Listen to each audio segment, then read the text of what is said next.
ఇక మరో mid day breaking చూస్తున్నాం. విశాఖలో సీఎం చంద్రబాబు పర్యటిస్తున్నారు. సముద్ర ఉత్పత్తుల ఎగుమతులపై జాతీయ సదస్సులో కేంద్ర మంత్రులు పీయూష్ గోయల్, చిరాగ్ పాస్వాన్తో కలిసి పాల్గొన్నారు. ప్రపంచ పర్యావరణ దినోత్సవం పురస్కరించుకుని విశాఖలో సైకిల్పై పయనించారు. అంతకుముందు మొక్కలు నాటారు చంద్రబాబు. పూర్తి సమాచారం ఇచ్చేందుకు మా అసోసియేట్ ఎడిటర్ వాసు జాయిన్ అవుతున్నారు. ఎస్ వాసు, ఇంకా చంద్రబాబు షెడ్యూల్ ఎలా ఉండబోతోంది, ఇంకా ఏం చెప్పారు?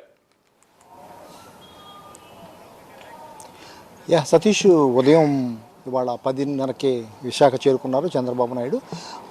ఇక్కడ జరుగుతున్నటువంటి సముద్ర ఉత్పత్తులు ఎగుమతులకు సంబంధించి ఒక వర్క్షాప్ ఏర్పాటు చేశారు కేంద్రం స్థాయిలో, జాతీయ స్థాయిలో. దీనికి సంబంధించి అనేక మంది మంత్రులు అయితేనే లేదా కేంద్ర మంత్రులు అయితేనే అందరూ కూడా అవుతున్నారు. దీనికి ముఖ్య అతిథిగా చంద్రబాబు హాజరయ్యారు. ఉదయం 10:30కి ఏయూ గ్రౌండ్స్కి చేరుకున్నారు. అక్కడ నుంచి ఇవాళ అంతర్జాతీయ పర్యావరణ దినోత్సవం సందర్భంగా పర్యావరణంపై అవగాహన కల్పించేందుకు విశాఖ నగరంలో ఆయన సైకిల్ తొక్కడం జరిగింది.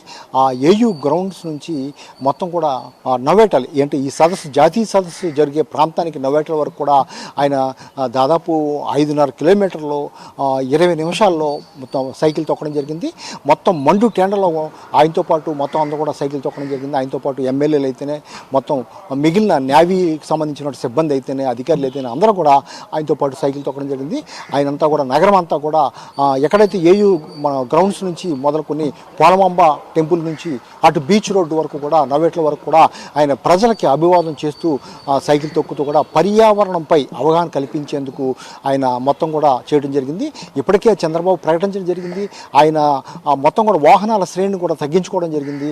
పశ్చిమాసియాలో జరుగుతున్నటువంటి యుద్ధం నేపథ్యంలో మొత్తం అందరూ కూడా పర్యావరణం కూడా అవగాహన పెంచుకోవాలి, తప్పనిసరిగా సైకిల్పై ఉపయోగించాలని చెప్పడం జరిగింది. ఇదే సందర్భంగా ఏయూలో మాట్లాడిన సందర్భంలో కూడా ఆయన ఏయూ చాలా ఎంతో చరిత్ర గల ఏయూ ప్రాంతము, ఆంధ్ర యూనివర్సిటీ, ఈ ప్రాంతంలో అత్యధికంగా మొక్కలు పెంచాలి, చెట్లు పెంచాలి, మొత్తం గ్రీనరీగా మార్చాలని కూడా చెప్పడం జరిగింది. అతి త్వరలోనే విశాఖ మొత్తం నగరాన్ని 50% గ్రీనరీ పెంచే విధంగా కూడా చర్యలు తీసుకున్నామని చెప్పడం జరిగింది.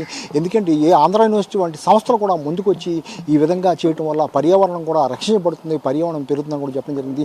ప్రస్తుతం ఎండలు ఏ విధంగా ఉన్నాయి, ఎల్నినో వాతావరణం ఏ విధంగా మారుతుంది, వర్షాలు ఎండలు ఏ విధంగా పడుతుంది, ఎన్ని ఇబ్బందులు పడుతున్నారు, దీని అన్నిటికీ కారణం పర్యావరణంలో సమతుల్యత లోపించడమే కారణం అని కూడా ఆయన చెప్పడం జరిగింది. అందులో భాగంగానే పర్యావరణంపై అవగాహన కల్పించేందుకే తాను సైకిల్ తొక్కడం జరుగుతుందని కూడా చెప్పడం జరిగింది. ఎందుకంటే ఇదేదో ఫోటోల కోసమో లేకపోతే వీడియోల కోసమో పబ్లిసిటీ కోసం చేయట్లేదని కూడా ఆయన స్పష్టం చేయడం జరిగింది. ఆయన మొత్తం కూడా నగరంలో దాదాపు 5.5 కిలోమీటర్ల మేర సైకిల్ తొక్కి నవేట్లో జరుగుతున్నటువంటి సదస్సు చూడడం జరిగింది. సదస్సులో కూడా కాసేపటి క్రితం ఈ సదస్సు కూడా ప్రారంభమైంది. ఇందులో కూడా ఈ సదస్సు ప్రధాన ఉద్దేశం సముద్ర ఉత్పత్తుల్ని మరింత ఆర్థిక వనరులుగా మార్చుకుని ఆర్థికంగా బలపడేందుకు ఏ విధంగా చేయాలని చంద్రబాబు ఎప్పుడు కూడా చెప్తుంటారు. కోస్తా తీరం చాలా పెద్దది, 927 కిలోమీటర్లు ఉంటుంది. ఇదంతా కూడా ఎంతో ఉపయోగపడుతుంది. దీన్ని ఆర్థిక వనరులు చేసే విధంగా మార్చుకోవాలని చెప్పడం జరుగుతుంది. అందులో భాగంగానే ప్రస్తుతం ఇటువంటి సముద్ర ఉత్పత్తులతో సంబంధించినటువంటి వర్క్షాపులు నిర్వహించడం పట్ల వివిధ ప్రాంతాలకు చెందినటువంటి అనేక మంది రావడం జరిగింది. అదేవిధంగా కేంద్ర మంత్రులు కూడా పాల్గొనడం జరిగింది. రామ్మోహన్ నాయుడు అయితేనే, పీయూష్ గోయల్ అయితే అనేక మంది మంత్రులు పాల్గొనడం జరిగింది. మొత్తం సాయంత్రం వరకు కూడా చంద్రబాబు నాయుడు ఈ సెమినార్లో సెషన్స్లో పాల్గొని దీనిపై ప్రసంగిస్తారు. మధ్యాహ్నం 3:30కి మీడియా ఇంటరాక్షన్ ఉంది. మీడియా ఇంటరాక్షన్ అనంతరం ఆయన తిరిగి అమరావతి బయలుదేరుతారు. సదస్సు అయితే ఇవాళ రేపు కూడా జాతీయ స్థాయిలో జరుగుతుంది. జాతీయ స్థాయిలో వివిధ రాష్ట్రాల నుంచి అయితే ప్రతినిధులు హాజరవుతున్నారు.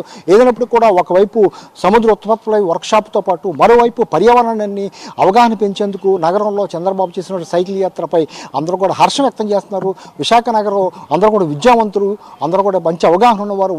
తప్పనిసరిగా విశాఖ నగరాన్ని పర్యావరణ మొత్తం అభివృద్ధి చేసే విధంగా అభివృద్ధి చేయాలని కూడా చెప్పడం జరిగింది. ప్రధానంగా ఆంధ్ర యూనివర్సిటీని ఈ పర్యావరణ మొత్తం కూడా దీనికి తార్కాణంగా చేసే విధంగా చేయాలని కూడా ఆయన పిలిపివ్వడం జరిగింది. ఇక్కడ ప్రజలు హర్షం వ్యక్తం చేసిన జరిగింది. మరి కాసేపట్లో చంద్రబాబు నాయుడు ఈ సదస్సులో ప్రసంగించే అవకాశం ఉంది. అనంతరం ఆయన సాయంత్రం బయలుదేరి అమరావతి తిరిగి బయలుదేరతారు. Satish, thank you Vasu.